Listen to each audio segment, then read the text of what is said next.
Olha, para a gente poder entender melhor um pouco desse mecanismo, gentilmente aqui conosco o advogado Dr. Marco Antônio da Silva, que é professor de Direito Constitucional da Unip, está aqui conosco. Marco Antônio, boa noite, muito obrigado pela gentileza, bem-vindo aqui no Jornal. Boa noite, Geraldo. Obrigado. Marco, me explica o seguinte, quando é que a gente pode entender, tecnicamente, que de fato o impeachment existe? Ele já existe hoje ou não? Não. Não existe? O impeachment não existe. O que ocorre é uma denúncia feita por 2 juristas, apresentada à mesa da Câmara dos Deputados e que no dia de ontem, foi recepcionada pelo presidente da Câmara após um parecer técnico. Não houve ali a abertura do processo de impeachment. O que houve foi um juízo de admissibilidade de que, formalmente, essa denúncia está compatível com a Constituição e com a lei que regulamenta os crimes de responsabilidade do presidente da República. Bom, e por que a nomeação de uma comissão especial, logo depois? O rito estabelecido pela lei dos crimes de responsabilidade determina a nomeação dessa comissão, que tem como única atribuição dar um parecer favorável ou contrário à abertura, aí sim, mas é apenas um parecer favorável ou contrário à abertura, e este parecer será submetido ao plenário da Câmara dos Deputados, que autoriza ou não, por 2/3 dos seus membros, a abertura.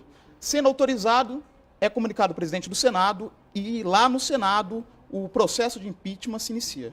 Então o processo se inicia a partir do momento em que o plenário da Câmara dos Deputados vota e diz se aceita ou não o pedido que foi recebido pelo presidente da Casa. Exatamente. É isso. Aí começa o processo. Aí começa o Até processo. então não é processo. Até então não é processo. Às vezes há essa pequena confusão, porque a lei que estabelece o processo de impeachment cria esse rito ao presidente da República. As outras autoridades da União, a denúncia é apresentada diretamente ao Senado e o processo começa lá sem essa fase prévia. Então, uma denúncia contra um ministro de Estado, contra um ministro do Supremo Tribunal Federal, não há fase prévia da Câmara, que só existe para o presidente. Entendo. E em qualquer dessas etapas, há recursos jurídicos, você pode recorrer ao Supremo Tribunal Federal se porventura alguém entender que o rito não é aquele que está estabelecido na lei? Sim. Havendo violação ao rito estabelecido por lei, cabe, evidentemente, a impetração de mandado de segurança. Mas não é o caso. Ao meu ver, o que o PT está pretendendo é o chamado de ius esperneandi, o direito de espernear. Porque a decisão do presidente da Câmara não precisa ser fundamentada. É uma decisão política. Então, ele recebe a denúncia e submete à comissão. A partir desse momento... Ou seja, ele não opina a respeito dela? Não. Ele aceitando não é uma opinião. Não deixa de ser uma opinião pública, Sim, do porque ele chefe se do poder. convenceu de que aquilo é procedente, senão não teria recebido. Exatamente. Porque várias delas não foram recebidas, ou foram descartadas. Podem ter sido descartadas por problemas de formalidades e não de conteúdo. Aí que está a diferença. Sim. Então, Heródoto, só para você ter uma ideia, e os telespectadores também, a lei determina que a denúncia tem que ter assinatura com firma em cartório. Se faltar o selo do cartório, já é motivo para o presidente não aceitar, independentemente da gravidade da denúncia. Então, são problemas de formalidade, e não se a presidente está correta ou incorreta nas suas condutas. Entendo. Agora, é possível aceitar mais de um pedido de impeachment simultaneamente? Nós ouvimos hoje dizer que ele teria que considerar mais 2 ainda, que podem ser descartados, como foram os outros 30 e tantos, ou podem ser aceitos. É possível essa coexistência ou não? É possível ser simultâneo, até porque a Constituição Federal, no seu artigo 85, lá descreve diversas condutas do presidente da República que seja crime de responsabilidade. Negar a vigência à Constituição, interferir na harmonia dos poderes, desrespeitar a lei orçamentária, interferir na autonomia dos entes federativos, praticar ato de improbidade administrativa. Isso significa que se a presidente continuar praticando atos irregulares, pode sofrer, sim, outros pedidos. Agora, uma vez aceito e uma vez convocada essa comissão especial, o presidente da Câmara deixa de ser protagonista, ele sai fora e a partir daí o pré-processo ocorre normalmente?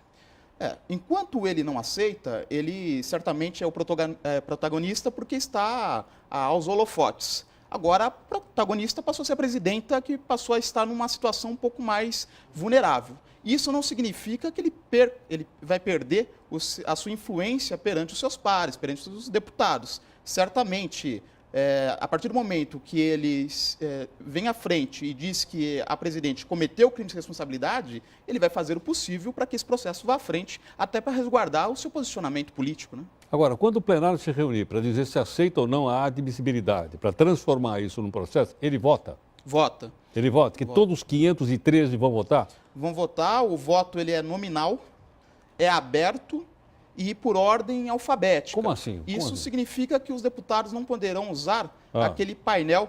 Aquele botãozinho? O botãozinho. Eles vão até a tribuna e um a um vai dizer se é favorável ou contrário ao processo de abertura do impeachment contra a presidenta Dilma. Isso vai dar maior transparência e a população vai poder saber dos 513 quem foi favorável e quem foi contrário. Quer dizer, então vai chamar o deputado, vai perguntar para ele e ele vai dizer se vota sim ou vota não. Exatamente.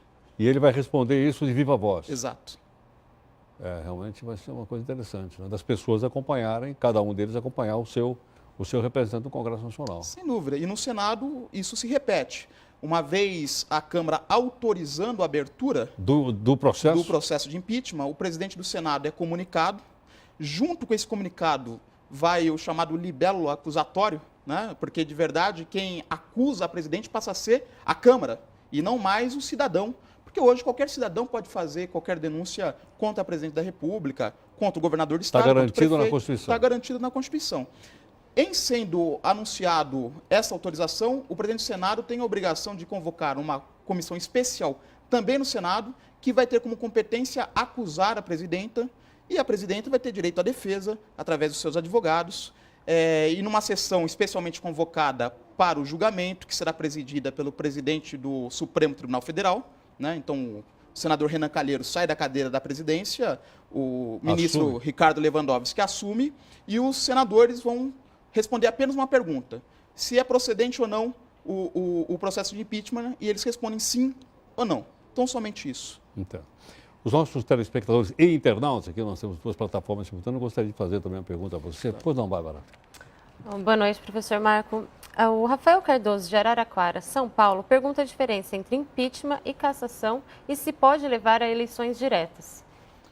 A diferença básica é que o procedimento de impeachment ele é regido por uma lei especial e ele se dá por um crime de responsabilidade. A pessoa está num cargo público eletivo, né, do Poder Executivo e desrespeitou a Constituição, a lei orçamentária, a harmonia entre os poderes.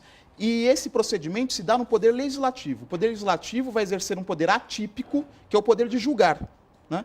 E ele julga, então, a presidente da República. Enquanto a cassação se dá no Poder Judiciário especializado, que é o Poder Judiciário Eleitoral. E aí são as ações eleitorais. Portanto, o motivo que enseja a perda do mandato, no caso do impeachment, é crime de responsabilidade. No caso da cassação, são as infrações às leis eleitorais. E não é isso que se discute no caso da presidenta Dilma. Então, bom, no caso de impeachment, é contra a presidente da República ou é contra a chapa eleita presidente e vice? Contra a presidenta. Contra a presidente. Havendo impeachment, o vice assume. Assume o vice. Enquanto na cassação, eventualmente a cassação da chapa, né, do registro, afetaria também o vice-presidente. Se acontecesse uma coisa dessa, você teria eleição ou não? Poderia haver eleição direta, se não fosse nos 2 primeiros anos, ou indireta pelo Congresso Nacional nos 2 últimos, né? Ok, Marco, vamos continuar nossa conversa aqui no Instantinho no Portal? Só um instantinho.